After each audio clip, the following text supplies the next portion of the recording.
We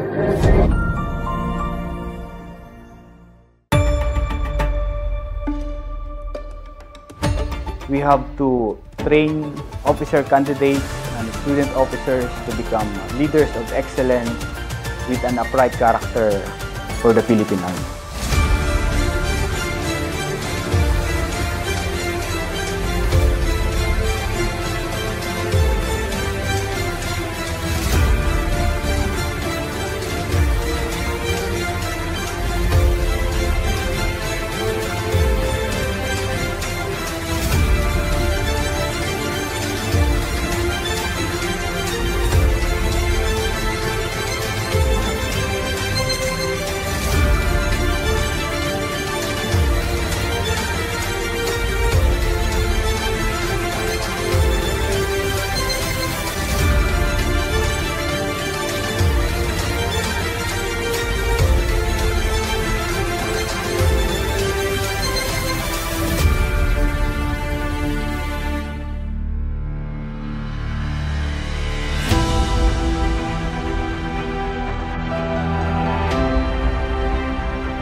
I am Major Erwin Pontanar Bugarin, the Personal Branch Chief under the Admin Department of the Officer Candidate School. Actually, we have numerous opportunities for our officer candidates to experience the training elsewhere from the foreign academies. To name some, we have sent officer candidates to Korea, to Australia, and to India. Now, with regards to their selection, actually we have taken into consideration their grades from the different departments of the Officer Candidate School. We see to it that they would be able to suffice the requirements of those foreign military schooling, since syempre may expose po sila sa ibang kultura, ibang rigorous training compared to sa training natin na kinakandak natin locally here at Camp O'Donnell Capas Tarlac. Sinasala din po namin kung sino talaga yung kayang makipag-compete sa ibang mga foreign counterparts natin sa nasabing mga bansa. Those selected officer candidates would be facing our selection board, and we have the criteria and also the parameters to which they would be screened out.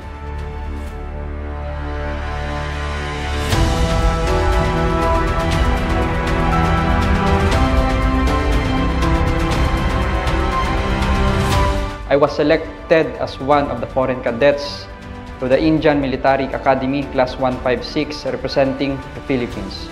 Nung pumasok ako sa OCS, sinabi ko kasi sa sarili ko na kung anong mga challenges na andon is i-take ko as a challenge to myself. Nung time na nag-announce yung course director namin na merong opportunity nga po na foreign schooling outside the country, which is India, I was eager to join to this kind of rare opportunity. Well, ito na kasi yung napili kong profesyon eh. Ito na kasi yung napagdesisyonan ko dahil siyempre ito talaga yung pangarap na gusto ko. So, dahil siyempre yung number one, yung mama ko ba, panganay kasi ako sa magkakapatid. So, para sa kanya, naiiyak, ganun. Pero, wala, ikat ako.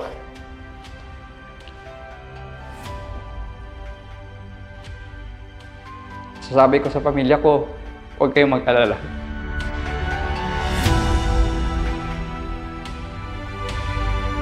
Luckily, napili na magre-represent sa Pilipinas at magte-train doon sa India Military Class 156.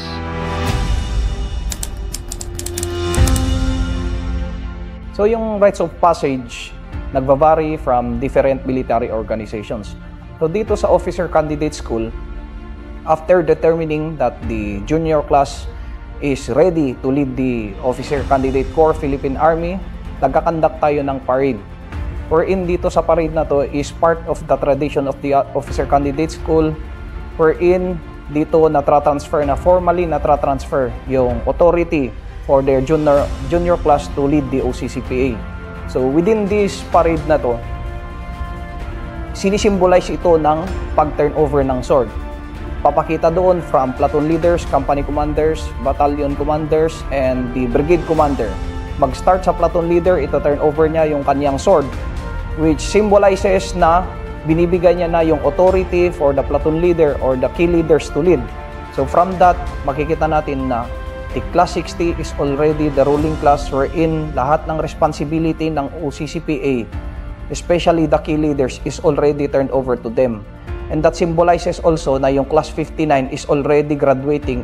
So from that on, lahat ng activities of the OCCPA will be under the responsibility of the Class 60.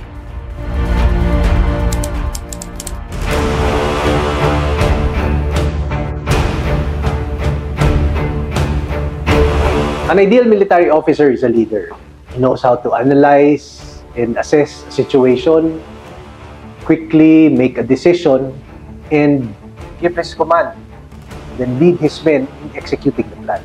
To do this, he is able to influence, motivate, and prepare his men to accomplish their mission. It is also an opportunity to do one's part in defending our people, protecting our sovereignty, and our national territory from foreign threats.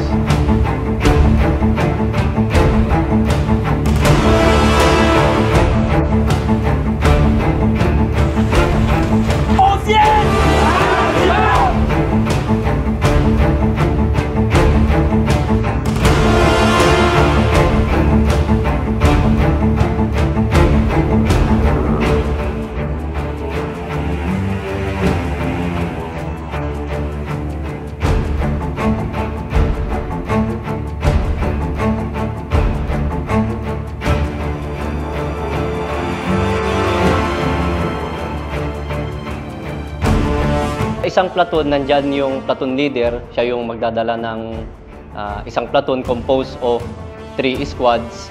So yung isang squad natin, nandyan yung squad leader, yung team leader, andyan din yung grenadier, automatic rifleman, at yung pointman, and then yung rifleman. PL! Posisyon mo muna yan dyan sa 3rd squad!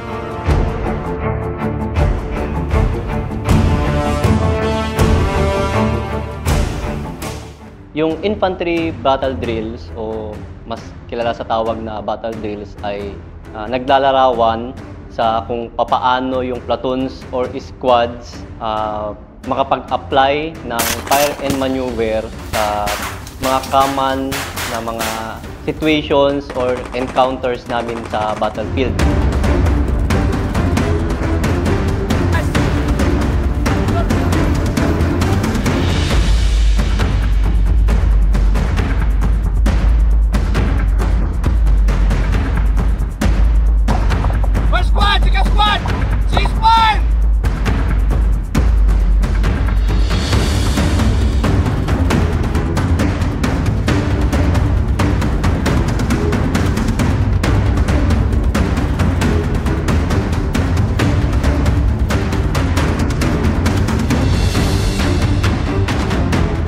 Yung mga battle drills, nire-require niya yung mga leaders na makapagbigay ng rapid decisions na mai-express din nila sa mga rapid oral orders para ma-accomplish yung isang battle task na naayon sa standard ng ating Philippine Army. Move! Move!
Ito ay mga sequential actions na vital sa success ng isang unit para ma-preserve yung buhay, preserving yung life.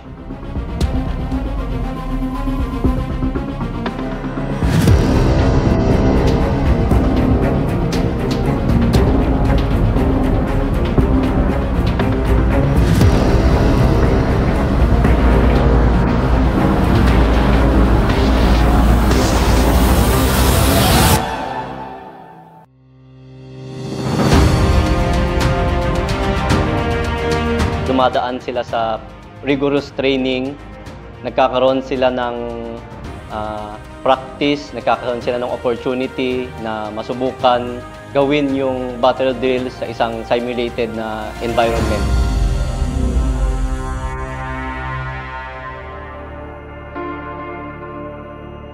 There are still reasons to stay and to fight.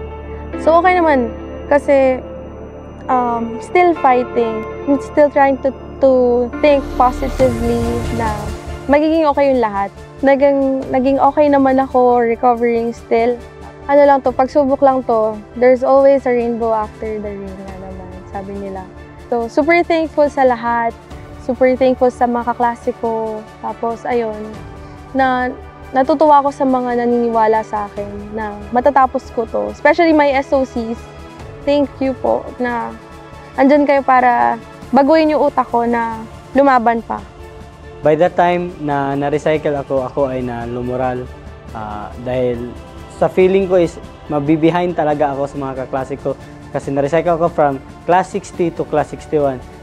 Masasabi ko na blessing pa rin yung pagka-recycle ko dahil may bago na naman ako nakilala ng mga kaklase, which is yung class 61 ngayon. At ngayon nasa class 61 na ako. Patience ko is tumaas talaga kasi aware ako sa bagong sistema ngayon, which is the PLDS or the Platoon Leader Development System. Dahil naka-join na ako dito sa class 61 ng bagong class, ang masasabi ko is pagbutihan ko, gagawin ko ang lahat para makagraduate dito. Kahit anong mangyari, strive hard, do your very best, and then whatever happen, just continue. Na-realize ko na sayang naman kung hindi ko ipagpatuloy dahil lang nahihirapan ako, gutom ako, at puyat, which is irrelevant na madami na akong pagsubok na dinaanan bago ako makapasok dito sa Officer Candidate School, which is masasayang lang. Kaya naisipan kong magbalik sa core. Pasalamat ako kay Lord kasi pina-analyze na sa akin, internalize na sa akin na dapat ipagpatuloy ko pa rin to kasi isa ito sa mga pangarap ko. Talagang kailangan kong ipakita sa kanila na kahit na nadapa ako, kaya kong bumangon at pagpatuloy ang laban na nasimulan ko. The country is still a developing country. There are many challenges. In joining the OCS is one's opportunity to contribute to achieving peace for our country. And when there's peace, development can follow. And with development, there's a chance for all Filipinos to have a better life. Overall, the military experience is an experience money can buy.